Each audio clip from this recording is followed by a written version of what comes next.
all are of the dust, and all turn to dust again. There you go, okay? Again, the point is this. This man, Yahshua, Elohim, he came from the dust of pure spirit. You're watching Cult News Reports with your host, Cliff Henrys and Tom Brutus. Good evening. If you've been following along with us, you know that we've been reporting on another group that has been asking the IDMR to answer to the phenomenal day as explained by Henry Clifford Kinley. Let's pull up that explanation and take a look. There was a period of darkness from the 6th hour to the 9th hour, Mark 15 verse 33. First period, light, morning of the crucifixion until the 6th hour. Second period, darkness, 6th to the 9th hour when darkness covered the land. Third period, light, after the 9th hour when darkness lifted until sunset. Friday night. Darkness, night following the crucifixion day. By interpreting the timeline in this manner, Kinley argued that these three periods of light and darkness constitute the 3 days referenced in the resurrection narrative. To clarify this precisely, Henry Kinley professed that this explanation is how we can count the 3 days and 3 nights of the Messiah being buried in the heart of the earth spoken of in Matthew 12:40 as read. For as Jonas was 3 days and 3 nights in the whale's belly, so shall the Son of Man be 3 days and 3 nights in the heart of the earth. Henry Kinley had an impressive explanation. However, there's just one huge problem. Yahshua is on the cross during all of these periods of the phenomenal day. Being on the cross cannot count as being in the tomb. They are two completely different places with two completely different meanings. It absolutely is two different meanings. We have read all the correspondence and YouTube comments. No one has yet to provide a satisfactory answer. You cannot get Yahshua in the heart of the earth while he's on the cross. Yet they want to tell us, oh, it's because you don't have this special esoteric understanding. No, it's very blatant and very literal. Yahshua is in a physical age fulfilling the physical carnal law. We don't need some metaphors to explain this. Tom, the only answer they've come up with is that the physical body is the heart of the earth. Okay, if we're going to say that the body is the heart of the earth, then we might as well say that every living creature that ever walked the face of the earth from the beginning of time that had the breath of life already fulfilled this the first 3 days and 3 nights of their life.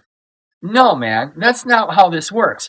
Yahshua is on a specific mission to fulfill the physical, literal, natural law and put an end to it once and for all under that dispensation. He's alive on that cross. Alive until the 9th hour, you mean, and then after that he yields up the ghost. Yes, that's right. He was on that cross suffering. He had conversation with the other two. Somebody tried to tell me, oh, he was dead on that cross. No, they didn't hang a corpse up there, man. It was at the 9th hour when he cried with a loud voice and yielded up the ghost. All right, so we're going to hear Terry. This time we're going to watch a few highlights of the November 22nd class. I recommend anybody who wants to see the whole class to go back on YouTube and look for that one. But he was specifically trying to answer this particular question. The grave, the heart of the earth. The grave includes a physical body. This is what we waited for? This is it? He spent 2 weeks preparing this? Come on. Well, you know what? This is all they got. This is the only way they can save it. They have to save it. Otherwise, the whole thing collapses. Now, as soon as he's put on the cross, he is a man. What? As soon as he was put on the cross, he was a dead man?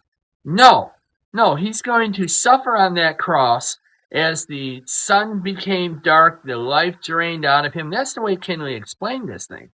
Now you're changing this to try to make this fit. I know he's going to contrive some kind of figurative reasoning to make it all work out, but it's just, you can't fix this, man. So his body becomes the equivalent of a grave or hell. Even though he's still breathing on the cross and he's still fulfilling. Okay? Whoa, so now he's breathing even though he's dead, but he's still alive, and it just doesn't make any sense. You're right, Tom. This is a concoction. Then it turns dark from the 6th to the 9th hour, or from approximately noon until 3 in the afternoon. Right? Now the light Yahweh called day, the darkness he called night. So if Yahshua's body is the grave or hell, while he is on the cross, And it's a period of light when he's put on the cross that fulfills 1 day in the heart of the earth. Do you notice he's kind of hesitating a little bit and acting a little strange? I mean, even for him, he's acting it's a little off. I don't think he believes what he's saying. When he's put on the cross that fulfills 1 day in the heart of the earth, okay, or in the grave. But then it turns dark while he is on the cross. That fulfills 1 night in the heart of the earth. You follow me? There should be some kind of limit as to how many times you're allowed to gaslight the audience in one lecture. I don't buy this. You think I'm stupid? Look, he's on the cross. He's not dead in the tomb. You can't make him dead in the tomb because you're saying his body is the grave. That would have already happened the first 3 days of his life. No, this is not going to work. I mean, you know what the bad thing is, though? The rest of the camp's going to say that he answered the question, and he didn't. No, Tom, I always enjoyed studying the law of prophets and fulfillment because it was easy to understand. It didn't take a contrivance and concoction in order to come up with the proper understanding. And you know, Cliff, I don't think Kinley taught it this way. Do you remember reading this in a transcript? All of these concoctions that he came up with? You know, it's just, I mean, these guys do this. They start thinking up ways to fix things. This is one place that it just falls short. Sorry, but, you know, it doesn't meet the mark. It's a pretty cool explanation, but he's on the cross.